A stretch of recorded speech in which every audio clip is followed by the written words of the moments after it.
Jésus ne se comprend pas dans un souvenir qui ne serait tourné que vers le passé. Il ne peut être vraiment reconnu que dans un souvenir qui plonge dans l'actualité vivante de son rapport au Père.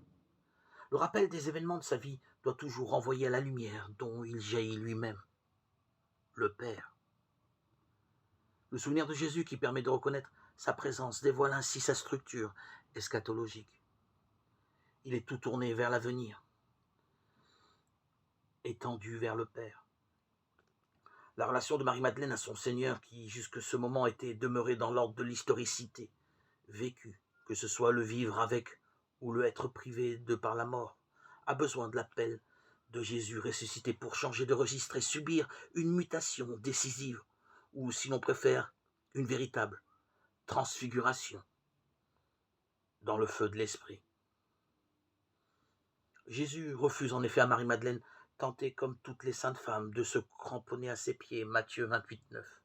Le droit d'en rester à une mémoire toute humaine, prisonnière de la nostalgie, de souvenirs merveilleux.